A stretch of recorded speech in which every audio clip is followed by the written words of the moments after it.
Welcome. I'm Layla Goushey, editor of Baladi magazine, and I'm pleased today to welcome Eman Quotah, author of Bride of the Sea and her latest work, The Night Is Not for You, a wonderful spooky story. I encourage everyone to go out and read and enjoy. Eman, I'm so happy to talk with you today. As I've just told you, you're probably one of my favorite writers of all time. I've found so much inspiration in your work. And today we are talking about The Night Is Not for You. Before we get started, I would like to introduce you to our audience, say a little bit more about your bio. Eman Quotah is the author of The Night Is Not for You and Bride of the Sea, winner of the Arab American Book Award for Fiction. Her writing has appeared in the Washington Post, USA Today, Literary Hub, and other publications. She's been awarded writing fellowships from MacDowell and Hedgebrook and grants from the Maryland State Arts Council and the Arts and Humanities Council of Montgomery County. When she's not writing fiction or essays, Eman is a communications consultant. She's also the secretary of the board for RAWI, a community of Arab and SWANA, Southwest Asian and North African writers. She lives with her family near Washington, D.C. And Eman, just to give our audience an introduction to your latest novel, can you tell us a bit more about The Night Is Not for You? Yeah, The Night Is Not For You is a book about a small semi-rural community that is beset by a mysterious series of murders of men. And it is also about a young woman growing up in the community named Layla and how the violence that her community experiences affects her and her friends and her family, and sort of the way that it changes life in her community. She leaves her town for the big city to become a perfumer, and scent and perfumery is a big part of the book too. So it is inspired by a horror folklore figure from the Arabian Peninsula. And it was hugely fun to write. It reads like it was hugely fun to write. I really enjoyed it. And I wanted to follow up a bit on the folklore aspect of it. You know, it both works well with the reality of the murders, but then it also, you know, for me, actually provided a learning experience into thinking more about folklore of the Arabian Peninsula and how the stories spread, the roots of the folklore. And I'm just curious how you first heard about this particular spirit or jinn, and what made you decide to work with that framework for your book? Yeah, so actually, I was commissioned to write a book about Oma Dawes, who is this folklore figure um, from, sorry, stop for a second. Did that show up on my screen? No. No, Oh, okay, I don't have a screen. Okay, I can edit this. I can edit this. I'm sorry. I had a text message that popped up, and I'm always Oh, afraid that someone can see. Okay, so I'm going to go back and start again. Um, yeah, I became interested in writing about Uma Dawes because I was commissioned to write a book about her by my publisher, Wildfire in the UK.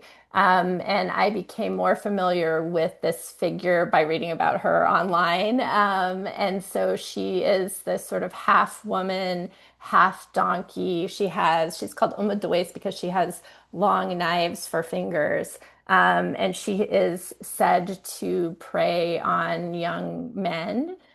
She's also said to have sort of this alluring scent, which is why we wanted to make perfumery and scent part of the book.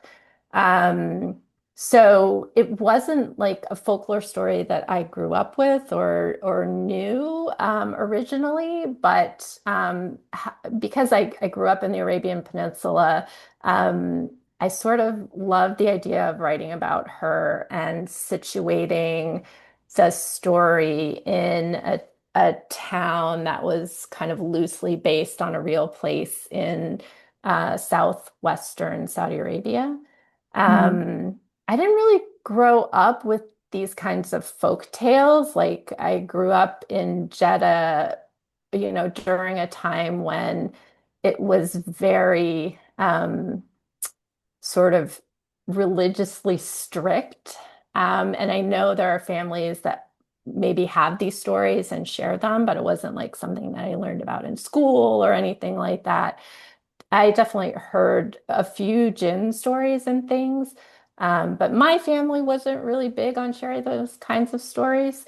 Um, but I've always loved, like, I grew up loving fairy tales and, A Thousand and One Nights and those kinds of stories. So the idea of kind of writing a fractured fairy tale based on a figure from the Arabian Peninsula was really appealing to me. Yeah, I love that. And just thinking about the reasons why a folktale like that might have emerged, just the idea of kind of like a warning to young men, not Right. to approach just any woman. I can see how, within the bounds of the culture, perhaps that is has been in the past a popular, um, Yeah, and these kind yeah, of like cautionary horror figures are kind of right, common in many different cultures. right, And the right. idea of sort of a half woman, half beast chimera is also something that you see a lot. Um, so she's probably akin to mermaids and sirens and other figures like that, um, Yeah, figures in other types of folklore.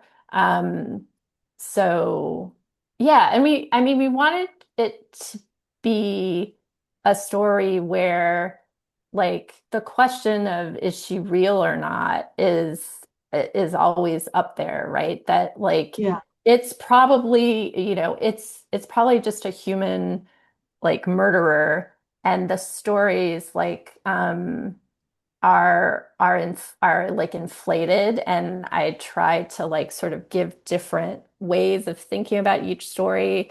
I was thinking a lot about like urban legends. And here in the US we have all these urban legends, and a lot of them involve people with like blades for hands and right, things like that, or like razor blades in candy or apples, things right. like that. And there are all these things that kind of play on our fears. I was also thinking about like sort of campfire stories, um, and the horror stories of the horror movies of the 80s, like a Freddy Krueger or something like that. So there were a lot of influences. There were influences in my thinking from the Arabian Peninsula, and particularly the sort of place making that I do in the book. And but then I was also thinking about how a lot of these things are kind of universal fears and universal sort of human ways of telling stories about things that we can't understand, or telling stories about things that are too horrific to really think about. That, we do that in every culture. Yeah, And so I wanted readers to be thinking about how that, maybe to be thinking about how that plays out in their own lives, right? And yeah, the kinds of legends that they've heard through their lives. Because I think it's like the idea of folk tales isn't just this thing that happened in the past, or it's not just figures that come from our past. It's like it's alive, right? It's a Yeah, and even though like now maybe like not all of us believe in Bigfoot, some people do. You know. right. Um, and somebody recently asked me if I believe in jinns, and I was like, hell yeah! Like I grew up in a Muslim society, so yeah, I believe that Yeah, there's something like some other world. Like I yeah, can't prove it, you know. My husband believes in aliens. I don't, but I believe in like otherworldly figures here on Earth. So we all yeah, have different ways of believing in these things that we can't quite understand. So yeah. yeah.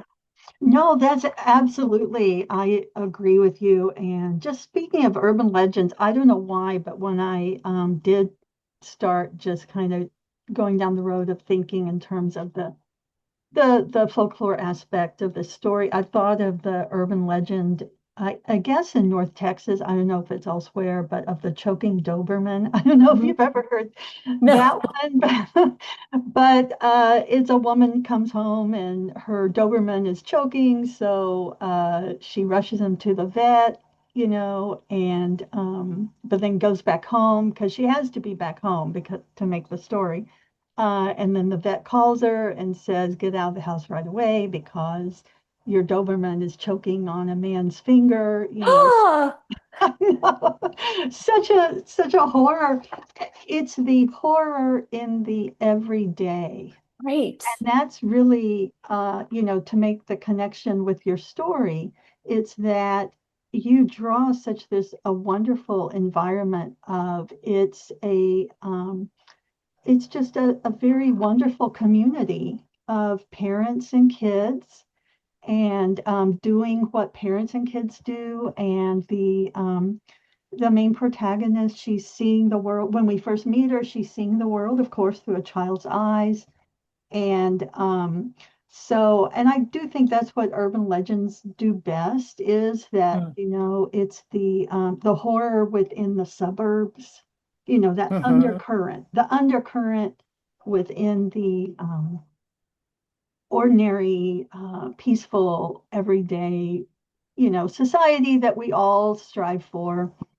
And just that awareness, Yeah. of something. Yeah. So, I mean, I was uh, when I was writing this book, like, like the genocide in Gaza started, and I was seeing horrors every day, and yeah, um, uh, there are also are a couple of like horrific incidents in people in my that happened to people in my own life. yeah, So the book is dedicated to several people that I lost to violence.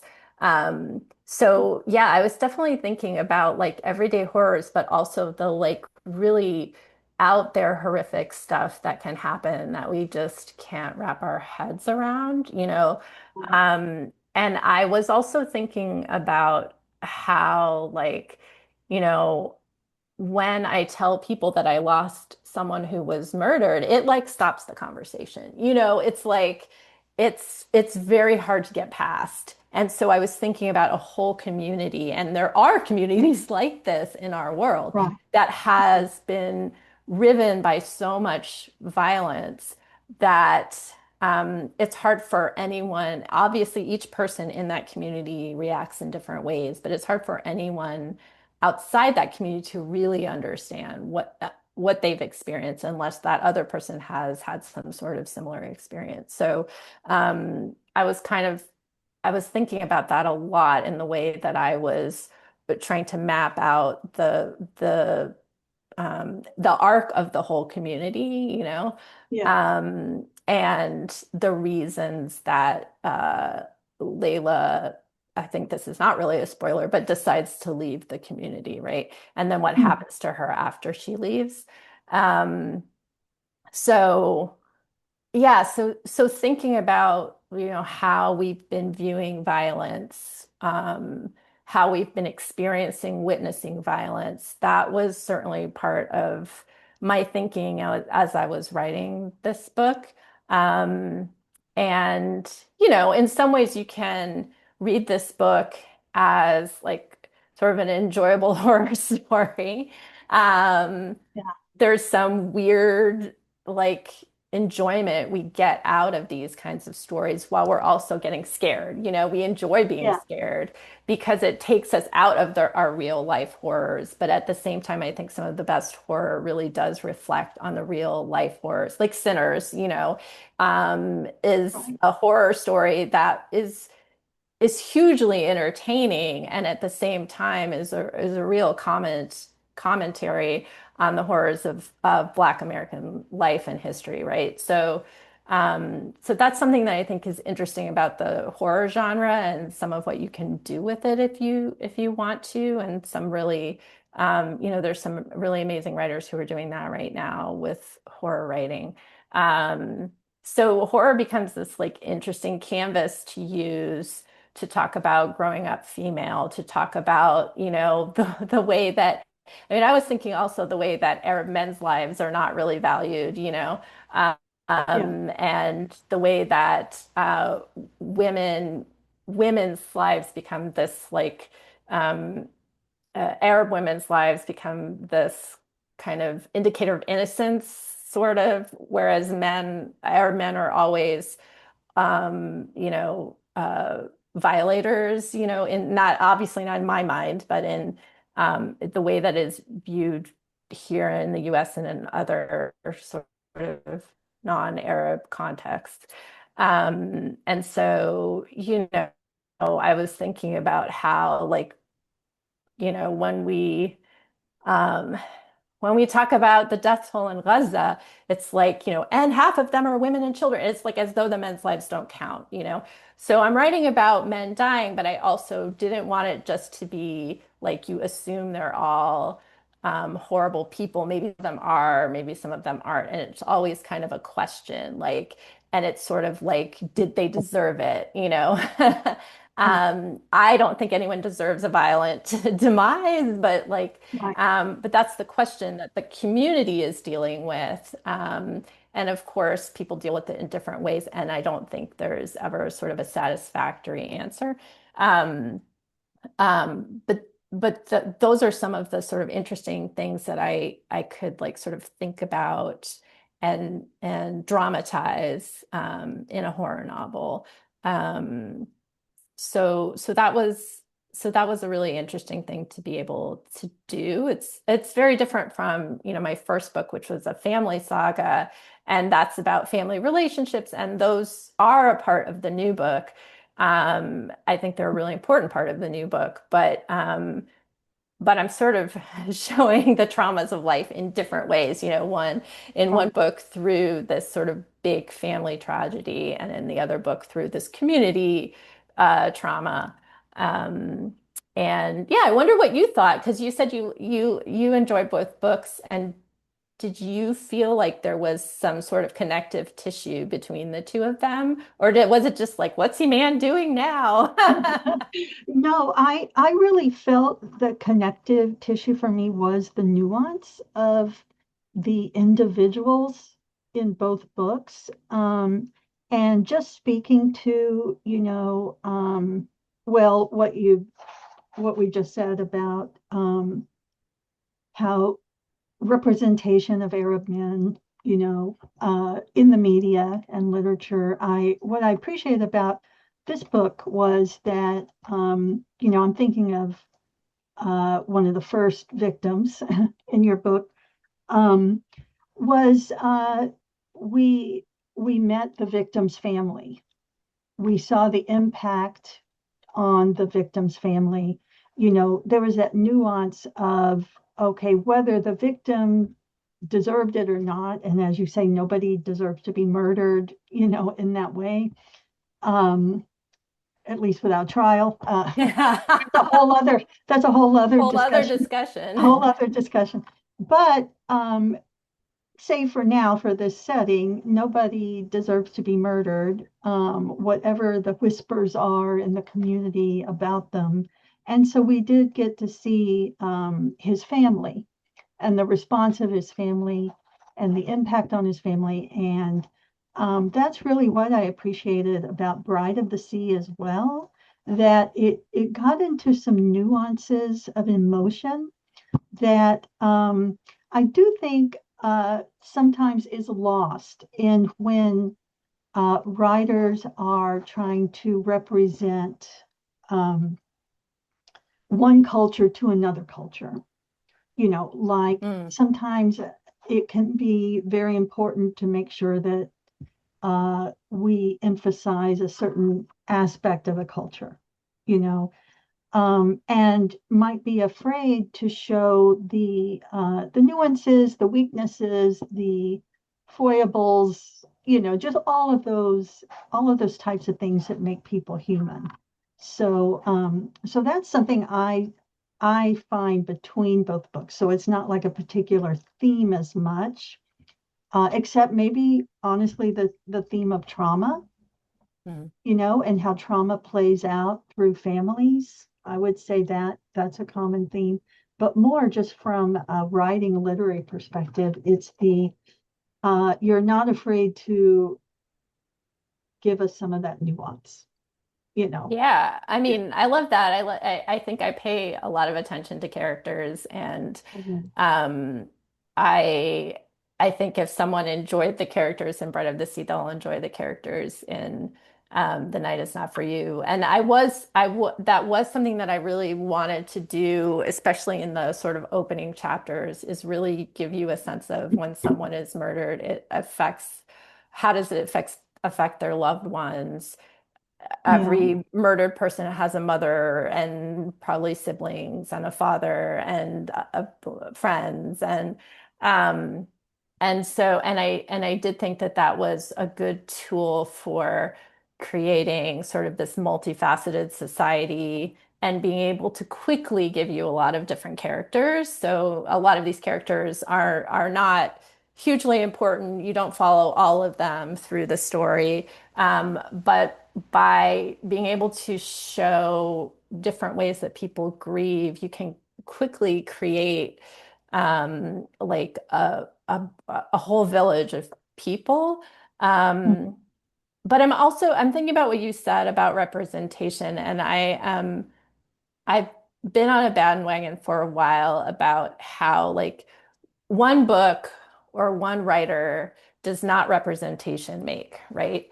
And Right. so what we need, as Arab Anglophone writers or Arab American writers or however we want to identify, um, is each other. Like Yeah. I'm really excited. There's a new horror novel by a Palestinian American writer called Our Cut of the Salt by Dina Helm that's coming out soon. And I'm like, how amazing for people to have, two Arab Anglophone horror books to read next to each other. And I'm sure there's others, but like these two books came out a year apart. Um, and hers is about Palestine. Mine is set in the Arabian Peninsula, but there was that diversity there. We're both different people. We're slightly different generations. We're from different parts of the Arab world. So I think that like that's what we need is like more stories, more voices.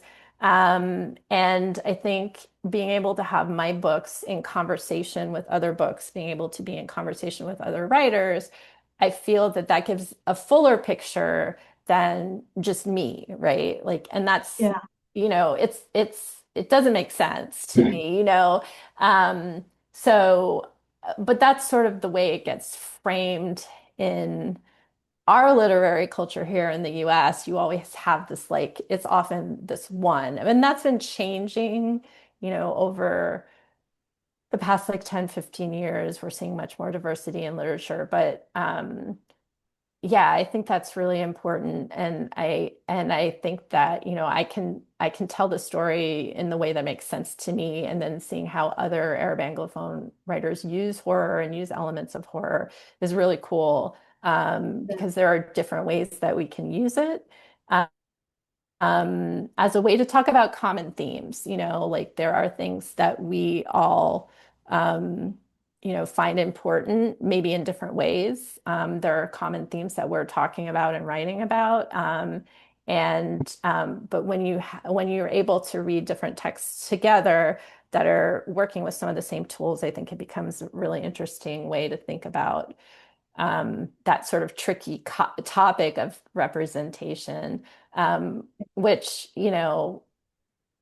I think as a fiction writer, I want people to be thinking about characters and narrative and structure and how I'm telling the story. And I want to be thinking about that in other writers' work less than I want to be thinking about representation. But it's sort of a burden that is sometimes put on us. Yeah. Um, I think when we have multiple works that we can look at, it's easier to think about the differences in craft, and the differences in the way that we approach different fiction tools and the way that we Mm. create characters, that you get this more of a sense of Anglophone Arab writers as a literary community, because I think we are. Um, Yeah. Even across countries, across states, across different countries of origin. Um, and that's really exciting to me because I don't know about you, but I didn't really feel that way 10, 20 years ago. I think there was some community, but I think that it's really growing. And not just community, but some like just this literary output that has really been growing.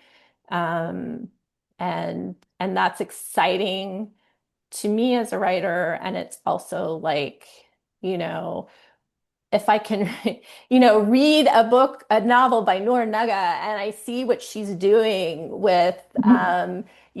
storytelling, and I'm like, wow, that's a real inspiration to me in a way that, I feel like, and I'm just using her as an example, but in a way that I feel like I didn't have when I was a younger writer, and trying to figure out how I wanted to tell stories. I feel like I took this question in a different direction than you might have expected. No, no, sparking all of these ideas, and I think it all makes perfect sense, because as you were explaining that, I did start thinking about, when I teach world literature, for example, literary, we go through literary theory and all of these different frameworks, but I really emphasize folks not you know, going to their fallback position, so to speak, such as if you think you're, a Marxist, don't immediately run to the Marxist and framework for interpretation, Interesting. Um, Yeah. yeah, and even in my class recently, one of my students decided to use a biblical framework to interpret everything she was reading in our global literature. It was speculative literature, Okay. and I'm open to that. I mean, because we discussed it, and my point is that I think we are given narratives of interpretation all the time. The political narrative, the reason that there is such a negative viewpoint toward Arab men, for example, it fits a political narrative that we've all been inundated with in movies and so on. By we, I mean Americans, Right. now the world. Right. Um, and so it's authors pushing against that through, like I said, using nuance, using real life. But also, I think it's a responsibility of readers to kind of step back also and look at works through different lenses.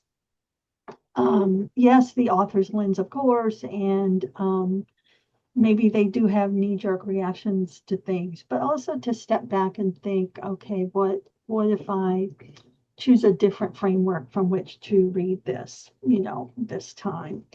And Yeah, yeah, yeah, yeah. I see what you're saying, and yeah, I think that's interesting because what I what I would like readers to do is, and I was thinking this more when I my first book came out was like, yeah, set aside what you think you know, because Yeah. there's this there are some people I think in the US and in the West who admit or don't care, don't know, don't care. But there are a lot of people who have this sense of knowingness about Middle Eastern cultures or Swana cultures, Arab cultures, like they've read a few books and they know everything about us more than we do, and it's sort of like no, and I think you're sort of like you you have to just sort of like sometimes I feel like I just have to let go of pushing against that because I'm like those people are gonna think what they're gonna think. Like, Mhm. my book's not gonna change them necessarily. But if readers are open to setting aside what they think they know, Yeah. um, and being open to reading books like yeah, I think I know everything from a perspective or from the perspective of what the American media has fed me or from reading that one book about Saudi women like set that Right. aside like and try to come to a book with sort of like with a clean slate, I guess. Um, and I think some readers are willing to do that. Not everybody is, but it's I think thinking that way as a writer takes the burden off of me to be like, I have to do all the explaining for you, Yeah. because it really is hard to get around some of those narratives that people have in their minds. And I'm not going to be able to tell as good a story if I'm spending all my time trying to do that. Um, so, um, so yeah, I think that's really interesting that you do that with your students. Yeah. Um, yeah. I'm curious, since you've mentioned, one of the overarching political narratives is the Saudi woman and how it's represented, how they are represented in our media. So I'm just curious, how, what responses do you receive having been raised in Saudi Arabia, and how do you counter them, or do you care? Do you just go on with your life? Yeah. Yeah, I feel like I get them less now than I used to. I I think because like most of the people I know me already and I don't have to be explaining sort of who I am. yeah, Um, but it was and when I came to the US, I mean my mother's American, so we had always split our time between Saudi and the US. But when I came to mhm, US for college, it was during a time when we still had the mutawa'in, the religious police, and we still had women were driving. And so there were lots of questions about that, questions about veiling and things like that.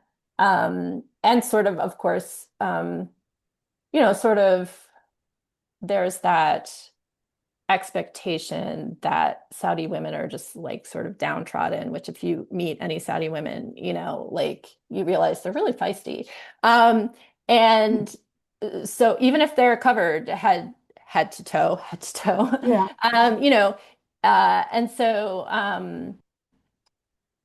I think that how did I counter that? I mean, I think by trying to sort of tell the true stories as I knew them about my family, and that's part of what motivated me in Bride of the Sea. But I would find even women who like I thought would be more like open-minded or educated, like would come with these stereotypes. Um, and like I worked with a woman once who was an American white woman who had done a lot of work in Afghanistan with women there. Um, and she once asked me if, you know, Saudi men were as terrible as Afghan men, like, and I was like, my dad's Saudi. Like, what, why are you asking me this horrible question, yeah, this racist question?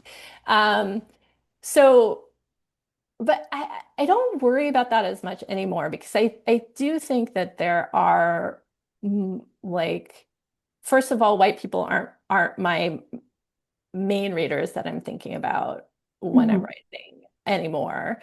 They may have been at one point. And also I think there are a lot of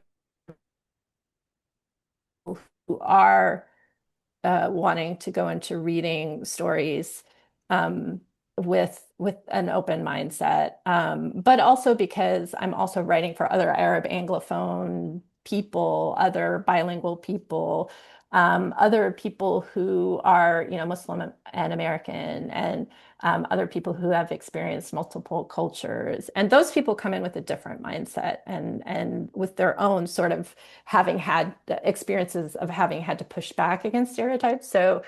Yeah, Um, so I think, a lot of, I mean, I want my books to be read by everyone, anyone who might find them interesting. But sometimes I think that like those are my readers who have experienced different cultures, who are looking for something different from the standard narratives that we get here about the Arab world.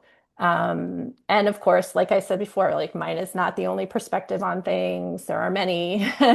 yeah, And that's why I think it's important to support other Arab writers and other Arab Anglophone writers and translation from Arabic into English. I think it's really important because those of us who are in the diaspora or living in the US or other non-Arab countries, we've lived something different. And so yeah, but I think that like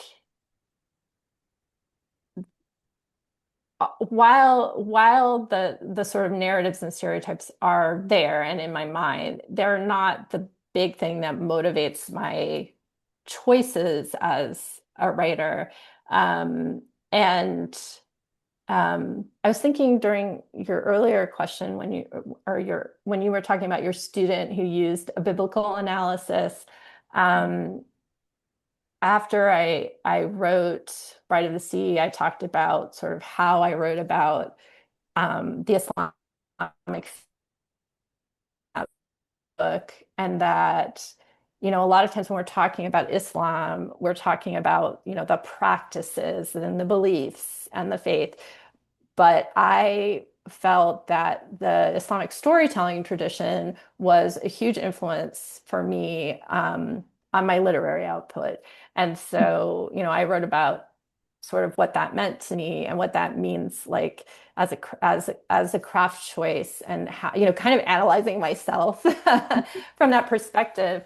That the storytelling of the Quran and the storytelling that happens through the Hadith. I didn't talk about that specifically, but I think that that's something where there's this very long oral storytelling tradition, and a Hadith is uh, good if you can trace who passed it along, right. right? Um, and the ways that uh, stories are told and passed down like that has been very influential to me. And, obviously other things, many novels written in English and many writers writing in English have influenced me as well. But also, the Arabic poetry I grew up reading in high school, and the poetry that I read now in English, and all of these things are influences too. Um, I have forgotten what your original question was that I'm responding to, but No, I once you get me going. well, no, this is like I said, we're sparking a lot of ideas, but I, it was about how you, as someone who Right. was raised in Saudi Arabia, but I want to follow up with a couple of points because many good things were raised. First, just my response to those who, do make disparaging comments about one gender or the other or one whatever, it's really the same system, social, economic, ethnic, the same systems come down on all of us. And yes, sometimes women are the more visible you know, individuals within a system, a tough system. But that doesn't mean that young boys and men do not also have to change parts of themselves to fit into Right. that system. You know, in Right. this case, we'll use patriarchy. Patriarchy actually damages everybody in terms of, just or any situation where you're called upon to really change large parts of yourself to fit in to, Mm. you know, uh, not everybody wants to be the family breadwinner. Right. Sometimes, you know, sometimes one spouse actually, I'm not sure if that's visible on screen. Um, I just had something pop up. But, sometimes one spouse is more talented, has more ability in one area than another, and but yet might repress that because of societal norms. So we all go through that in some extent. But that I just wanted to throw that out there because again, I think acknowledging nuances like that in literature actually is a gift. I mean, it is important, And there's one writer also, I think, who's done that really well. An Omani writer. Um, I will think of her name. But yeah, really, to me, represents that type of situation as well. Yeah. So yeah, but you had said something else I want to uh, bring forward. What else did you say? You, it Um, was I was talking about Islamic storytelling, Islamic storytelling, oral storytelling. oral Um, storytelling. um, yeah, well, I guess I'll move on to my next question, but maybe I'll come back to it. Um, oh, I know what it was that you said. You mentioned perfume. Mm, And I think I really, really related to that just because from the time I have spent in the Middle East, I actually observed that, scent is an important aspect of life, not overtly so much, or maybe it wasn't overt to me, but it was something I noticed from pointing out the scents in the garden to emphasizing certain choices of perfume over others, yeah, especially for no, special occasions. So can you talk a little bit more about that? yeah, I think that's absolutely true. Like, I mean, I think in the US you have certain like cultures within the culture where scent is really important. But like when I was recently back in Jeddah and every house I went into, smelled a scent. It was like perfume or bukhar or something. And every bathroom, like even the public bathrooms, often were scented, not all of them, but like, like you have incense, you have people wear more perfume than they do Mhm, here.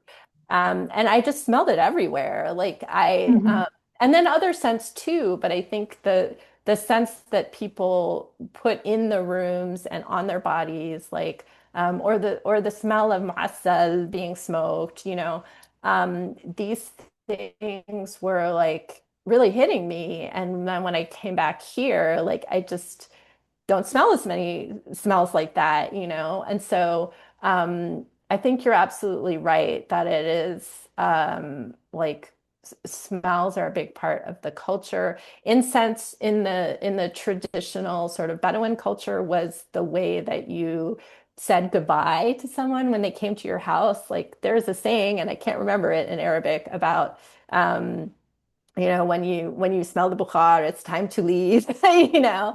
Um, And people put it in, they waft it into their clothes.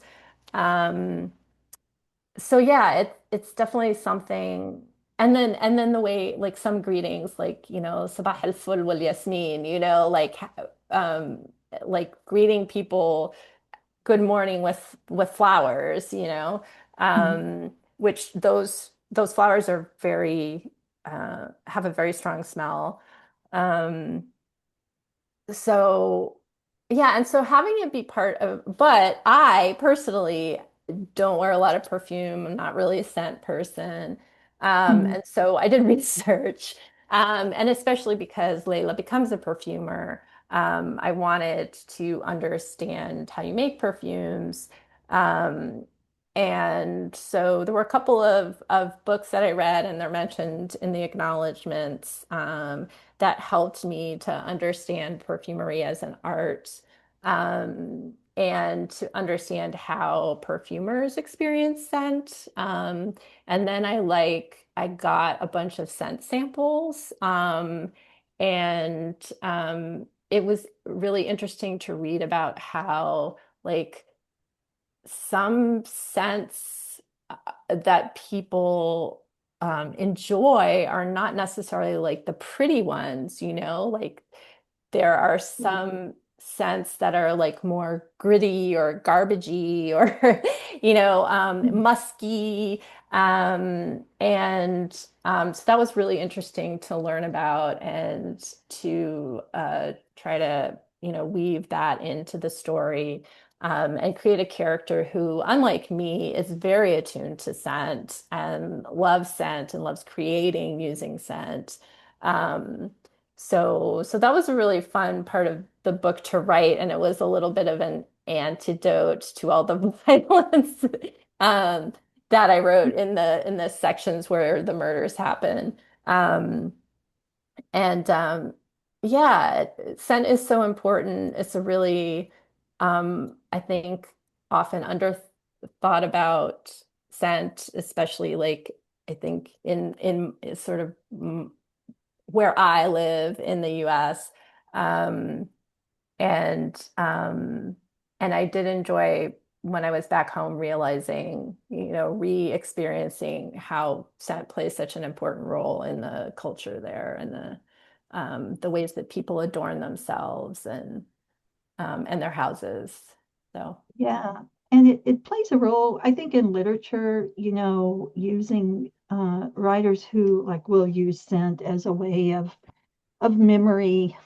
Um, I think that might be an aspect, even within your book, maybe unintentionally, probably unintentionally, just like the folklore or the urban legend is. It's something emanating from the roots of the community, I guess, or the culture. And even I think toward the end of your book, there's a conversation with Layla has where someone says, "Oh, people only want foreign scents now," and she's like, "No, people still want the natural scents." And I did kind of see that as um, you know, we're all enamored now with globalization, but there's still the natural local sense that people turn to are most important. So I got all kinds of thoughts about that, about what it means about memory, what it means about, you know, um, just community and land and so on and culture.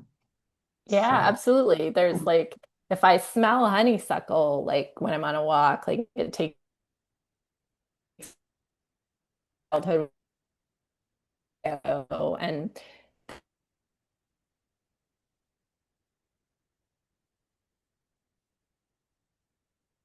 out in California scent from sea. And I smelled, I can't remember where it was, but I smelled something recently where I was like, oh, that's what Crockett smells like. And I don't know if it was the same plant, but it might have been. And it really made me think of Crockett and that smell of, childhood summers when we would go to visit my mom's family there.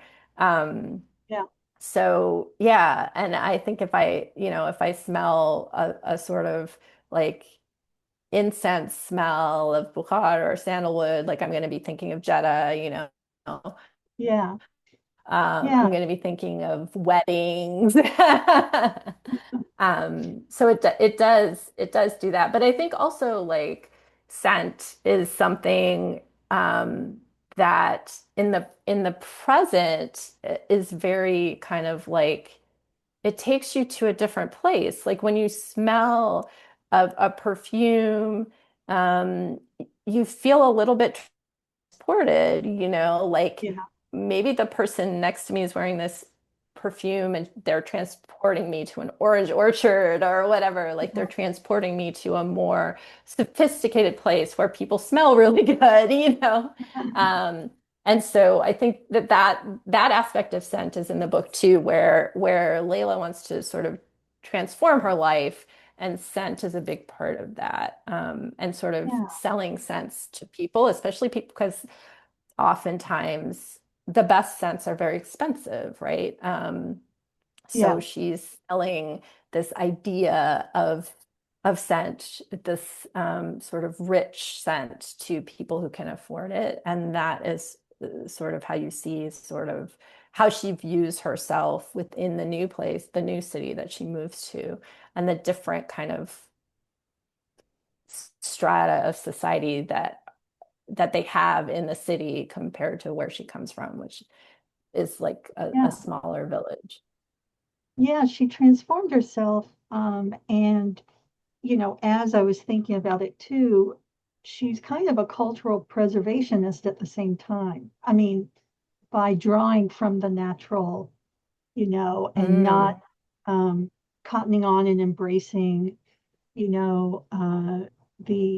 the foreign or whatever. She's still something of herself. I don't know if that makes sense, and an artist, as her mentor said, "Oh, you think you're an artist?" There's a part in the book where the mentor says that. Yeah, I think she is an artist. Um, yeah, that's great. Also, I did want to comment. I remembered something else I wanted to say. The What I think is most great about the book is when we are talking about representation and nuance.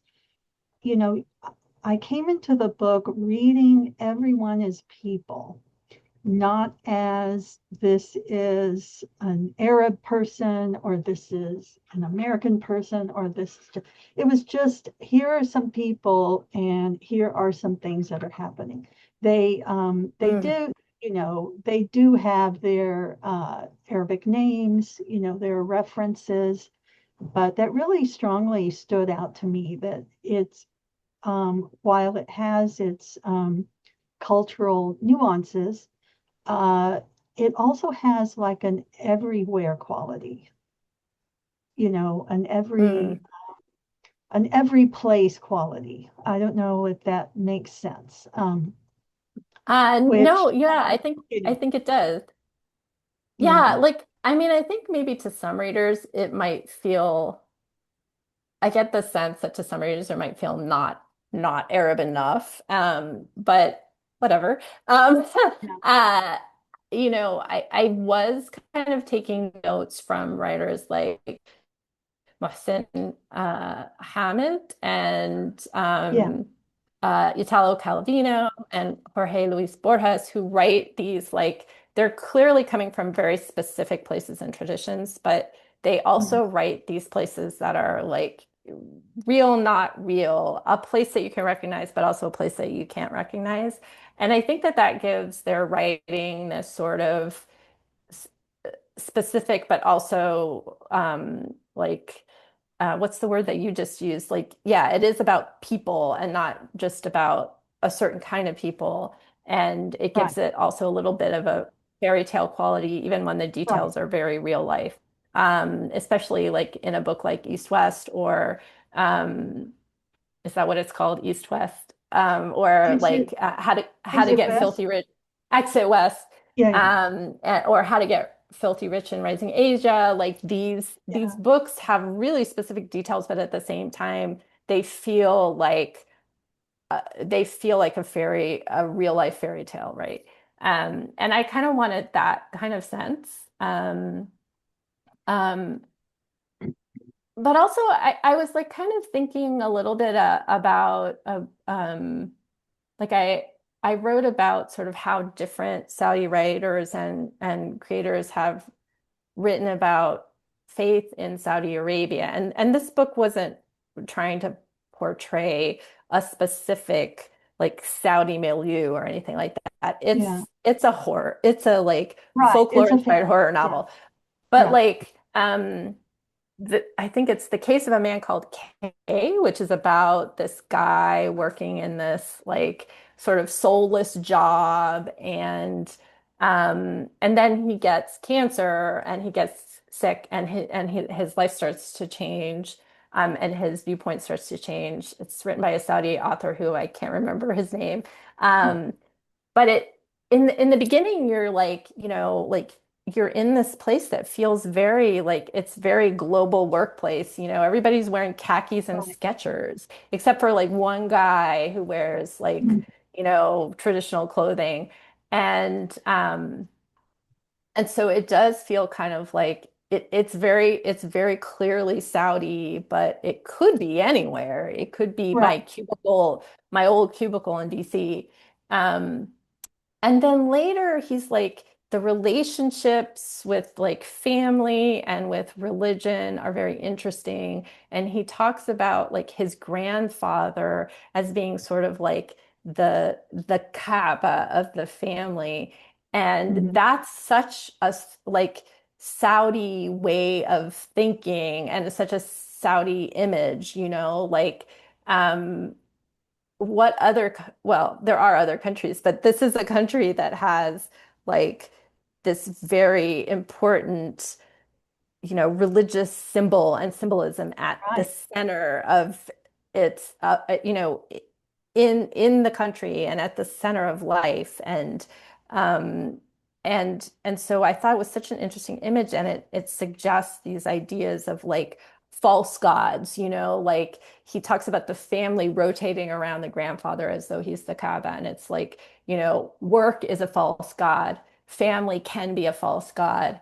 And so I really loved how he took both this very general kind of like, blah workplace, and brought in very subtle ways this very Saudi sensibility. Um, Yeah. and so that was something that I don't know if I did it as successfully, but that was something that I kind of wanted to do. So I think it's interesting where you say they read as people to you, because Yeah. people are people. Um, Yeah. but and I think that in different works, I'm trying to do different things. So, Yeah. in Bride of the Sea, I really was trying to show, Cleveland of the 70s and 80s, Saudi of the 70s, 80s, and 90s, like from my perspective, how I experienced them. In this book, I was trying to do something a little bit more universal, might not be the right word, but more like folkloric, which is Yeah. folklore is viewed by some as this big pool from which we all take, right? And then we put Yeah. the stamps of our cultures on them. And Right. so I think that was sort of a little bit different direction, and a little bit different use of cultural signifiers in in my second book compared to my first book. But the first book also has some things that are like the role of dreams in the book, Yeah. and thinking about dreams in the Quran versus dreams in real life, and Yeah. dreams as motif. So that is a little bit different from sort of our real, like, you know, Anglo-American realism, which Yeah. is not really a genre that I'm ever particularly writing in. Yeah. Um, Yeah. I really thought that it I thought it was great, because I did come to know, okay, that, notice the cultural references, but that sense of people are people, um, sometimes we don't see enough in our diaspora literature, in that, people are still going to be worried about school, about business, about what to cook for dinner, about, who thinks what. And it's not so much a cultural thing as just a human thing. And so I thought you brought that out really well, while still giving us those clues as to this is, here is where this place is anchored, so to speak. And also, I wanted to mention, I loved the Monster Carnival, and then reading that it is based on a tradition in the Maldives. So have you spent time in the Maldives or No, yeah. but my editor her family was originally from the Yeah. Maldives, so I was like Googling the Maldives, and I realized that it was it's a Muslim country, and they have this festival. And I was also thinking about like I've written in a separate story about this festival that used to take place in Jeddah and Mecca, like before mid 20th century, where it was called the Festival of Qais, and it was this parade of women with songs and costumes during the Hajj. So when all the men went to Hajj, the women were out in the streets like celebrating and saying like bawdy poems and things like that. And so that's different from a monster carnival. But I thought, well, okay, there have been traditions of street celebrations in this part of the world. So why not, kind of take a tradition from somewhere else? And I understand also since then I've learned that there are monster carnivals in North Africa, like it's uh, an indigenous tradition there. So I was like, why not? And this is a fictional world, so I can just make up Right. a cultural tradition of this town, especially it's a town that is obsessed with a monster. And that was super fun to write. It's also really fun to read. I've read from that section of the book a few times. It's there's this sense of like power that Layla starts to understand from wearing costumes and pretending to be monstrous, taking on this Yeah. monstrous persona. And it's something that sort of like flicks a switch in her or something.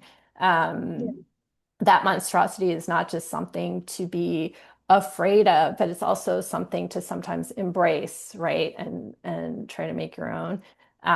So plus, I think like big gatherings like carnivals and things like that are really fun to write. Just like parties are fun to write, because there's so much that can be going Yeah. on. And there's a lot of ways to like up the tension and the drama. Um, and to sort of show the experience of like show a character through what they're experiencing, that the sights, the Yeah. sounds, the smells, um, the feeling of being there, the excitement, but also the fear. That was a really fun place to sort of experiment with some of those things. Yeah. Yeah, that's great. I love that. And it does contribute to me to that sort of everywhere dreamlike,